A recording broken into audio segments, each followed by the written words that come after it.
What do I want? It's a question that everyone eventually has to ask themselves. The key motivator for every action taken. The cause behind every effect. So, what do I want? I want to go to a sporting event in every major venue. I want to grow within my relationships with my friends and my family. I want the freedom to create without the fear of failure. I want to dream without being hindered by reality. I want to chase new passions, new experiences, and new goals. I want OldMilk to branch out of the box and try new things. I'm accomplishing some of these goals right now, and I know what I need to do to achieve the rest of them. However, the one thing you should take away from this commercial is, I want you to buy OldMilk merch.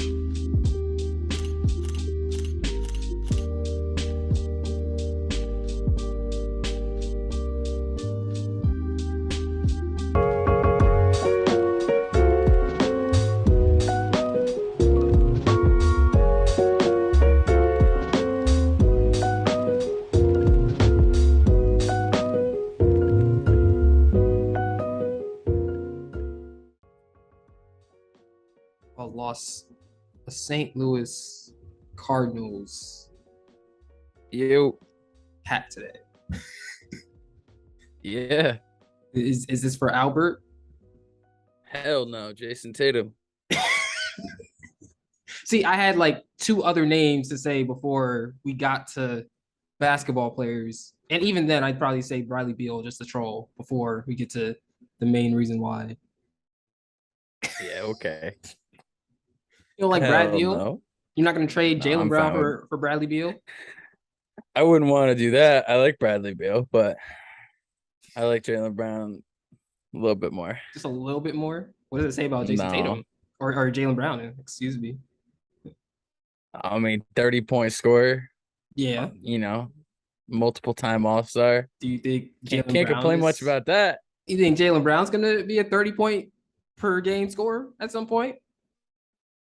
I mean, not if someone else scoring 30 a game. We might have to hold that 28 and be okay with it. I mean, 28 is basically 30. At what point do we start? I feel like 28, you could probably hyperbolize. It's an appropriate hyperbole to say you scored 30 a game. Yeah, it's like when someone's 6'10" and someone's like, oh, they're a 7-footer. Yeah, except Katie. Katie doesn't like that.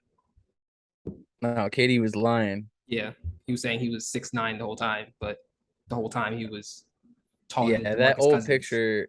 Yeah, that old picture of him. I was just gonna say that old picture of him and Boogie was so funny. He was like, Yeah. I'm 6'9". They're like, Kevin, you're 7'1". He's like, No, I I don't don't think want to so. play power. I don't want to play center. Excuse me. Meanwhile, me and you are over here like Not even in the sixes. 7'1", not sixes. I'm trying to get to the 5 double digits. Trying to, it's like that meme where it's like the difference between a 6-foot guy and a 5'11" guy, Yeah, and we're just here like, oh, okay, guess the yeah. 5'11" No, I'm guys are with afraid of us. heights though. I'm afid of heights though. I'm okay. Not Stay going to Six close to the Flags ground. anytime soon. I don't. Hell no. Yeah, no. No. I don't see, especially with all the malfunctions recently. Like before, you had to kind of have to sell me a little, but now with everything potentially malfunctioning, like imagine you're on the No, King of yeah. Ka or some shit, and you're going down in that little spiral, and then it stops halfway through. That's the thing. And especially the ones that are up all year, like the big spots, I'm like, all right, that at least that's there all year. When Mhm. people like the ones that travel around like the fairs and stuff, like especially like like at home, it's like they bring that shit in on a trailer, set it up for a weekend, and then pack it up and drive to the next place. And I'm like, yeah, that seems like the best idea to get on top of that. And like you know what I mean? It's like, oh, this portable roller coaster, and everyone's like, yeah. And I'm like, I'm gonna stay on the ground. Yeah, no, me too. I like the ground where it's safe. I will. I don't mind the ones that go up and down. It's just like when you start moving forward and doing all the loops and stuff. Like I'll do the loop if it's there all year, but at a certain point, like the Cyclone at Coney Island, the fully wooden roller coaster, and it like basically goes down at a 90-degree angle. First of all, if it's wooden, no, we're not doing that. And now you're telling me a 90-degree angle as it's wooden, and I'm pretty sure that shit is like old as fuck too. Like, no, I'm cool. You can watch Nah, it yeah. If shake you can, as it goes if around. you It's can use weird. the word rickety to Yeah, describe it, I don't want it. that's a good word. Rickety. I haven't been on anything like that since I was probably like 12 or 13, and I don't feel like I'm missing out. Yeah, I feel like I mean, because even additionally, even if you do like that stuff, it's like you're waiting in 3 hours just for a 2 minute experience. That's mad work. Would wouldn't you rather sit for 3.5 hours and watch a 1-0 pitching duel, Nate? Oh, I would. I definitely would. Yeah. Lots of pickoffs, lots of steal attempts. I think there should be smaller bases. Make the case. Why should there be smaller bases? To make the game take longer. Mm-hmm. I think that there should be a pitch clock, but the other way where you can't throw the ball. You have to wait Can't like a throw the minute ball for a between minute. pitches. Yeah, Yeah, to weed out all the fans who aren't really there, the good. casuals, as It's we'd say. it's good. Good self reflection time in between pitchers. Like, did I That's really what mean I'm to throw that saying. curveball? What does that curveball mean about me? Like, what does that say about me that I threw that curveball right there instead of That's what down the I'm middle? saying. You know, what do you? Because some of the rules I like some of the rule changes I like with like the banning the shift essentially, and also I like the bigger bases rule as well because I hate watching runners try to steal second and they would get there, but the defender blocks the base, so they're not able to get there. If that makes sense. Yeah. So I like that. I like the bigger bases rule as well, but I don't know. I think the pacing of the game being dictated by the pitcher is one of the main components of uniqueness in baseball. And that also makes the game harder versus like if you're, I don't know, like I know for the Mets, Chris Bassett is notorious for taking a long time between pitches, and you could tell how it impacts how hitters have their rhythm or not versus someone like I don't know, like I can't name someone who goes fast.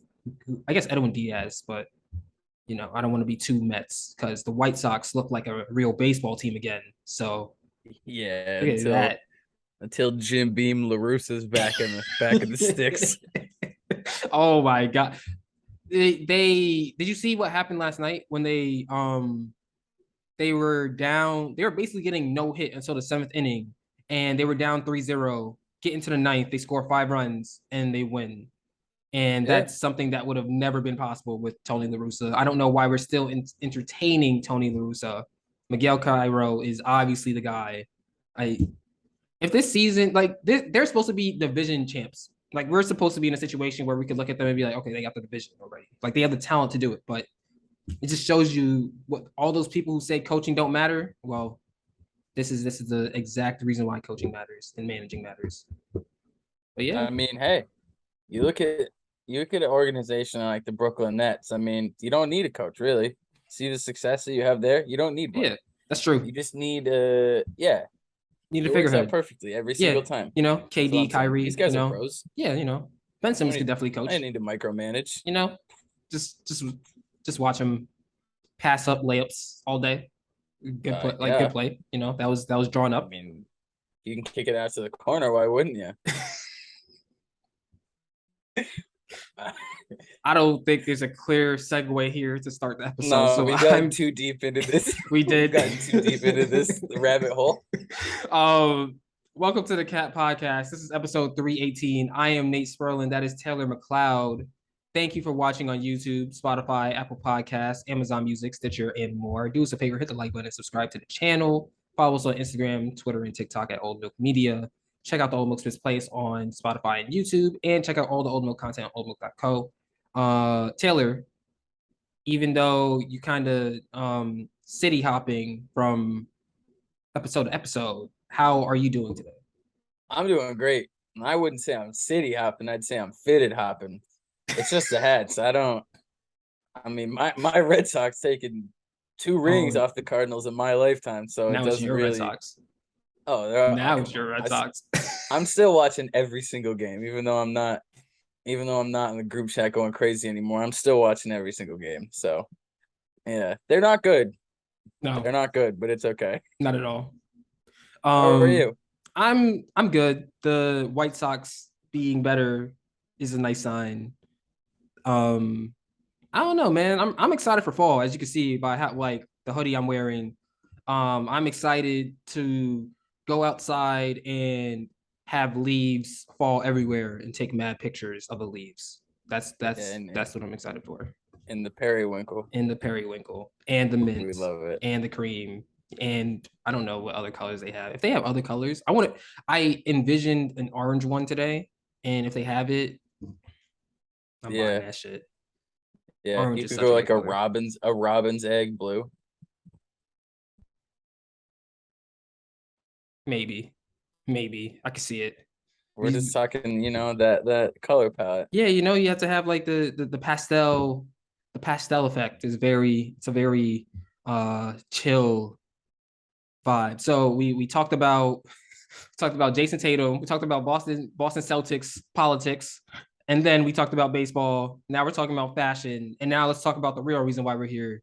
We're talking about Nav's new album, Demons Protected by Angels, 19 tracks, 52 minutes long, featuring Lil Uzi Vert, Lil Baby, Travis Scott, Don Toliver, Future, Gunna, Lil Durk, Realist K, Bryson Tiller, and Babyface Ray. Um, off the rip, I just want to say the album cover, chef's kiss. I like the different colors and it. The album from the album cover to how the music actually sounds, it reminds me of the era of 2016, the SoundCloud era, when like the SoundCloud rappers actually started becoming um famous nationally.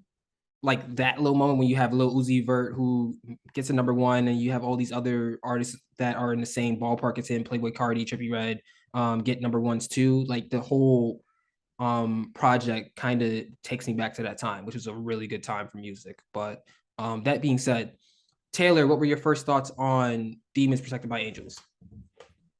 So at first, and this it's not even a criticism here. It does have 19 tracks, so I was skeptical of that, but with a 52-minute runtime, like that's not really it doesn't factor in as much when you keep it under an hour like that. I think from the first listen on, I was I was really impressed by this project. I had a really good time listening to it, and honestly, it gets better every time I listen to it after that. Like, and it's not just every time after, it's like how I'm listening to it, like out loud over speakers, in headphones, in earbuds, out and about, just in the apartment. Like, it gets better and better, and honestly, like, and that obviously that's the mark of a good project, but this is probably going to be up there in the next couple months for like my maybe not album of the year, because I think that's still pretty locked up, and I think you and I have similar opinions on that. Mm-hmm. But it's definitely going to be in that conversation for like the tier right under Ramona Park broke my heart. I agree. I think one of the sleeper projects, and we've talked about this. I don't know if we talked about this on the podcast, but I know we've definitely talked about this in some form or fashion. One of my sleepers for album of the year is Gunna's DS Forever, because whenever there's a album that whenever I want to listen to music, but I don't know what I want to listen to, that's the album I pick. Just because it's good music throughout the whole from top to bottom. I feel like this project from Nav is in the same ballpark as DS Forever. I don't there's just so many good songs on here. There aren't many skips at all. And I like the intentionality between each track. Um, First of all, the intro setting the atmosphere for what the next tracks are gonna be. There are hits on here. Even when you look at the track list, the feature list, you have like big hitters here. You have like Lil Uzi, Lil Baby, Travis Scott, Future, Gunna, Lil Durk. Like you have Don Toliver, Bryson Tiller, Realist K, Babyface Ray, someone who's rising. Like you have a good assortment of artists who, in their own right, depending on the week, they'll go number one. And for Nav to be able to take all of that and put it into a cohesive album is really impressive to me. Another thing I want to say about Nav is oftentimes when we talk about good rappers who also produce, we talk about J. Cole, we talk about Kanye, um, to a lesser extent, we talk about Pierre Bourne. I'm Tyler the Creator, who I was forgetting for a second, which how can I like call me if you get lost is amazing. Igor was amazing. But I think Nav kind of gets left out of the conversation. But based off this album and based off of the tracks that I've listened to from Nav before, I think that the production and the vocal ability on each track that he produces, here he has it's 19 tracks long. He has 11 production credits throughout. Um, I appreciate how they both complement each other. Also, Nav is one of the few artists where I'm like, give me the auto tune because he doesn't he doesn't overdo it. Um, he does just enough for it to sound good. I think that overall, if you're looking for bars or if you're looking for like real rap or whatever, this project isn't for you. But if you're looking for something that is just nice to listen to, whether you're just trying to chill or you just want something in the background or whatever, this is the project for you. I think that it just making something that sounds good is something that's kind of, I don't want to say it's becoming a lost art, but in some conversations that I have with people, it seems like they're more um focused on lyrics versus things that sound good, which is it's like it's hip hop. Like lyrics will always be a thing, but there is a there's a certain area for people like Nav, Lil Tecca who just make music that sound good. And I think that once again Nav comes through and show why he's in that category and why he's one of the better artists at making things that sound good. Yeah, I think that's a huge point. And like you said about people focusing on lyrics, it's not the same lyrical focus though as when you and I were first, like, you know what I mean? Like, I assume it was similar for you when you're 12, 13, you have like a couple older people who are like, nah, like you have to listen to like stuff from the 90s. It has to have this like, crazy meaning. It has to have all the layers and everything. Now it seems like the lyrical focus is to see if someone says something like juicy about another rapper or something like, it's like this is another rapper, or it's like however they're it's more like hot take culture Yeah, inside of this music. Like it's like, yeah, there's a lyrical focus, but it's definitely it's not the same as like the old lyrical focus that was like, yo, like really listen to what this person's saying. It's like, oh no, I gotta listen to what this person's saying so I can get my meme off with it. You know what I mean? It's like almost like an Instagram interactive part of the caption. experience. Exactly. And so, like you said, that art of making something that sounds good is kind of a lost art. And from the first track of this project, I mean, Nav has always been very inclined to make music that sounds really nice, that's pleasing to the ear and easy to listen to. Mm-hmm. And I think you hear the first song intro, it's like at first you're like, all right, this is just like a sad, like a sad vibes, like kind of situation. And then you like play that song and it's like all the memes, all the everything, all like the disrespect that Nav has gotten over the years. And he's like, yo, I make great music. You know what I mean? I don't understand necessarily why I get this kind of hate these all these memes. Like no one takes people don't take him seriously enough. And then you look at the track list and he's like, I am like a heavy hitter. Yeah. Like someone isn't getting this track list or these features with, just being like a whatever artist. It's like, no, Mm-hmm. like these are some of the biggest names in hip hop. And I think what you said with the auto tune is interesting too, because similar to the Denzel Curry project earlier this year and what Vince has been doing, we're seeing a lot of these artists who really blew up a Mm-hmm. couple years ago in that 2016 period, who didn't necessarily ride the same trend to stay hot the entire time, didn't become a TikTok rapper, didn't become a meme rapper, and in like that auto tune and the perfection with it really speaks to like Nav's mastery of his art, of his voice, of his flow, of how he makes music. And when he's producing with that too, it's so much easier for him to build that entire world as opposed to just like getting a bunch of beats and trying to fit. Like he's tailoring the himself, and then he knows exactly what to do with his voice, so it sounds genuine. And that is a really lost art. And I think that genuineness cuts through when you're just listening to it, when you're not breaking it down, when you just have it playing. Because I was gonna say the same thing. Like this is great just to listen to. Yeah. Like it's just great to put on. Mhm. I like the point that you made about Nav staying genuine to his sound, because I think um some of the artists that I mentioned before in terms of that SoundCloud era are in a place now where they're kind of looking for a new sound. And I think that they're kind of trying to fix something that isn't broken in the first place. And that kind of worries me a little bit. Like I understand like you have a new generation coming up, and with that is a new sound, and you're trying to ingratiate yourself to that new generation. But at the same time, don't forget why you are a multi platinum recording artists who at one point in time, like who can literally drop whenever you want to, and you'll do numbers crazy and earn it, not like someone who is coasting off of their reputation 10 years ago, like legitimately put together a project that has great music and will legitimately run the next month or whatever.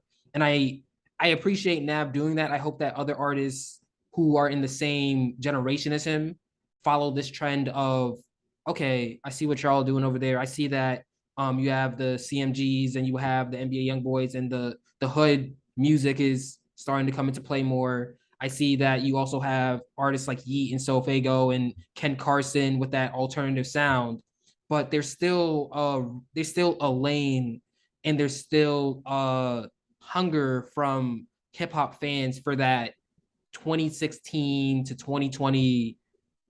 I don't want to say completely pop, because like it still has all the elements of hip hop. It still has 808s, and it still has like all this other stuff in it. But that rock star hip hop blend with another genre, but still it being hip hop, lane is still there for artists to fill.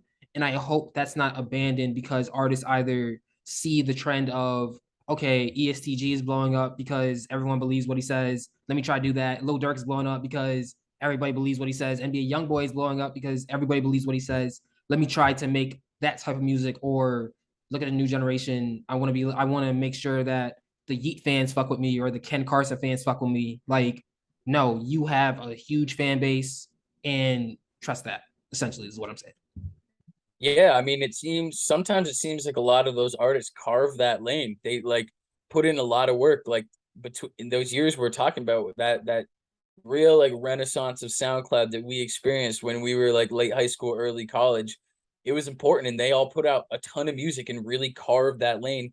And then it almost feels like when COVID hit and everything kind of like changed, and everything now is more catered to the masses as opposed to like a single audience. Like I feel like a lot of stuff now is supposed to be like there's something for everybody here, and it's not so much like, no, this is for my fan base. And so they carved out this lane, and then it feels like a lot of them jump ship, and maybe that was like their natural progression. Like it's not surprising to see Playboy Cardi doing more like not metal, but you know what I mean, Yeah.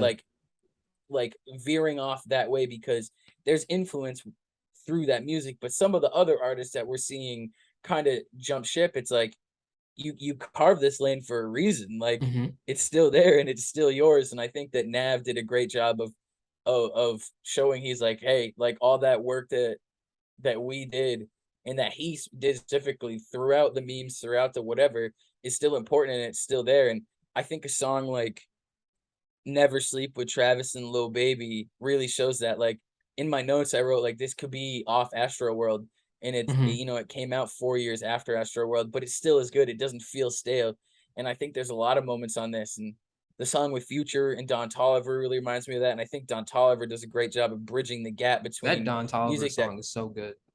I know Oh my the god. I think Don Toliver does a great job of kind of bridging the gap between his, even though it's only a couple years, it moves so quickly now and with the internet that like Don Toliver is almost a bridge to like where Future was in 2015, 2016. It kind of like brings us all back together. And it just feels good. This whole project is awesome. I think that my favorite song, but in not like to do favorite songs yet, but just in terms of like really getting into a couple songs, I think "Baby" as track number 2 is so good. Mm-hmm. Like, because normally that song is made the opposite way. Normally that song is like, "I can take care of you," Nav the entire time is like, yo, if my bills come, can you pay them? Like, if I want to, like, can you give me 10 grand to go shopping? Can you buy me a car? Like, I've never heard a rapper be like just asking for all this stuff and being like there's like 21 Questions by 50 Cent where he's like, if I fell off, would you still love me and stuff? But this is like Nav is like, I did. And that's not the truth. It's like, you know what I mean? It's not like oh, would you still? It's like, hey, if I had nothing, will you still keep this lifestyle? It's not like, will you love me still? It's like, no, will you support my lifestyle? And I've never heard a rapper do that. And I I was like, still want wow, Givenchy if I fall off. that's what I'm saying. That like, it's just unbelievable. I couldn't. The first 5 tracks of this project, no, 6 tracks up until that Future Don Tolliver, insane opening run. 1 through 6 is like crazy. No, Last of the Mohicans. It's between Baby and Last of the Mohicans for me. Same. Also Count on Me. Like, there's just so many good tracks here because the intro and the outro tracks are also really good. Um, One thing I want to say as well is I also appreciate the intention at the end of some songs like Never Sleep, Last of the Mohicans, Loaded, Ball in Peace, where there's a beat change, but there's no vocals on it. It's just like a 15-second beat change, and we get into the Yeah, next track. Like that within itself kind of, I like that method of closing out a track because there's so many I do ways to close too. out a track. You can have the little echo of the hook or whatever, or you can just have the beat keep going as typical on a Metro beat or in on Savage Mode 2. There's so many ways to do it, but just that little extra piece of giving us a different sound, but not trying to have that sound overstay its welcome is Yeah. also really appreciated. Like I feel like I got just enough of that closing sound to get into the next track, kind of like palette cleanser, kind of. Yeah, I feel similarly. It works in a similar way to like an interlude, but it's Mm-hmm. just music. And I also like how those transitions aren't the next beat Mm-hmm. perfectly. Like sometimes that can be really cool. Like when a song right at the end you can hear like the change in beat and then it runs directly into that the following track. I think that can be cool sometimes, but I think little stuff like that just speaks to like Nav's ability as a musician as well as his ability as a rapper, and his ability to like really make a project and to have a ton of features, but not have any of them really feel like it's like this is the streaming one, this is the TikTok one. It's really just like, no, I'm an accomplished musician, and all these people want to work with me. Mm-hmm. Like, you know what I mean? I'm sure there's money going all sorts of ways, and there's ulterior motives for certain things, but it really feels like it's just Nav putting together a really nice body of work because he is a good musician and he is a good rapper and he is, you know, he's good at this. And it's not because the features don't carry him. Like I'd argue that except for Lil Uzi and Interstellar, I don't think any features really outshine Nav in any song. Yeah. Like the Don Tolliver one is nice because he's really like carrying the flow of the song, but it's not like he has a verse that just like No. buries nods. It's like he's singing, so Yeah. it's a little different. And I there's even a couple times where like songs that Future's not on, his you can hear him in the background, like he's providing background vocals to like add depth to the instrumental. And I don't know, it's weird. Like it's weird to be like, yo, I'm really impressed by every single part of an album this long with all these features, but I really am. Like it's a it's a Especially from very you. mainstream, very mainstream, very contemporary project. And I love the whole thing, honestly. Mm-hmm. Like there's no moment on here that I'm like, no, that's a skip. Like that's a skip, that's a skip. And I think I wanted to bring this up. I think we've seen it enough now where my favorite thing is like when artists understand how to stay within the beat and they don't like sometimes someone like, and I hate to, like this isn't a shot, but Big Sean sometimes will like be rapping along with the beat and you're like, wow, this is great. Like this is a vet of the game. I really enjoy this. And then he's like, all right, I'm gonna rap as fast as I can, nowhere near the instrumental, and see what happens. And I think that artists from we've seen it now plenty of times with the Six God, that other guy, the Weekend, and Nav, like the artists from Canada, especially Toronto, they just understand like there is a fundamental understanding of how to use the instrumental to their best, like to the best of its ability, and not do too much with it, and not try to to pull too much out or like showcase some like random skill set over an instrumental that doesn't need it at all. Like I've always really noticed that there's an understanding of the instrumental and how it's supposed to work. And obviously there's some bias and there's some muscle memory just from being such a big Drake fan that comes with, just enjoying that. But I really think it shows with all those artists, and it shows especially in this. Like, there's no moment, and it's my least favorite thing when a rapper just decides to leave the instrumental, just Yeah, checks out, no, and is I hate that. because sometimes it feels like they had those lyrics all put together, and that it's like I need to use them because it's like and if it works, it works. But there's no moment on this album where I'm like, Nav, like, what are you doing? It's like, no, he understood what to do on every single song. I think that goes to the point of there are some rappers who are good, but they don't make good music. From the Yeah. standpoint of they don't like they can rap, they can out rap anyone or most people, but in terms of putting together things that make sense, some rappers they don't always do that. They kind of favor showing the talent that everyone knows they have already versus just putting something together that's concise.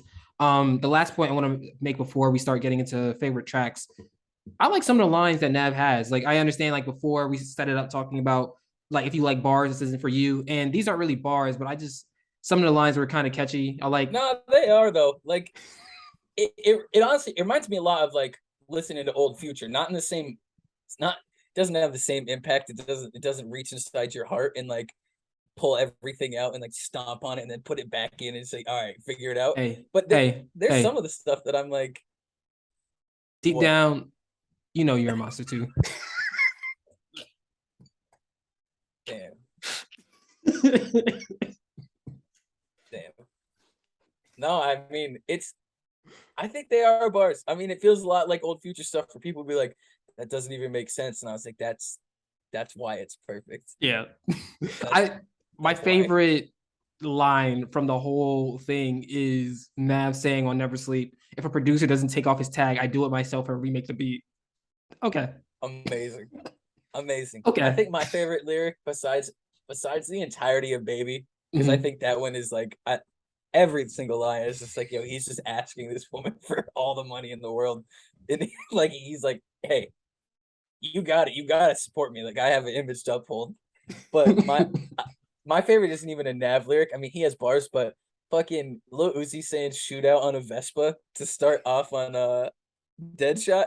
Oh my Like god. I can just imagine Nav and Uzi just oh my this the shootout on the Vespa. I also like the the chemistry that they showed on both Oh songs. yeah. Just going back, like I don't. You can correct me if I'm wrong. I don't think any of them have a verse. I think it's just them trading lines back and forth on every single on both tracks, and I really appreciate that too. It kind of made me want a Nav and Lil Uzi tape that of like 5 songs that with them just doing that, produced by Nav. But I don't know. That's just take that if you want. If you, and just give me my credit if that actually happens. But what are your favorite tracks, Taylor? So we have Baby. Mm-hmm. I like Never Sleep. I Last of the Mohicans. One Time. Um Interstellar's really good. And then the outro is really heavy, but It it's is. really good. And the outro is definitely something that like as I'm listening to it, it's one of those songs where talking about it was his one of his producers, right? I'm not sure actually. Yeah. I looked into it. I think it was one of his producers who died last year, earlier this year. And it's like it's a really heavy track. So like looking into it, it's like it just adds another layer to everything. And obviously it's an unfortunate layer, but it provides something that a lot of other artists don't have, which is like real life.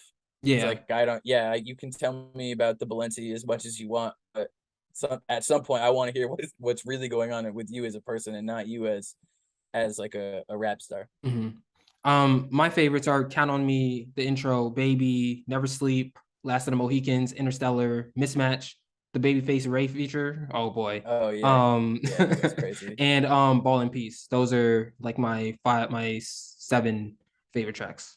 All right. That being said, this has been the Cat Podcast, episode 318. That is Taylor McLeod. I am Nate Sperlin. Thank you for watching. Share your thoughts on Demons protected by angels in the comments below. Do us a favor, hit the like button and subscribe to the channel. Follow us on Instagram, Twitter, and TikTok at OldMilk Media. Check out the Old Milk Spins playlist on Spotify and YouTube, and check out all the Old Milk content on oldmilk.co. I don't know what's dropping next week, but something's telling me that we're going to be back next week because hip hop will tell us to be. So, I guess if we're back next week, hip hop told us to be, and if we're not, hip hop was silent. So, yeah. Thank you for watching.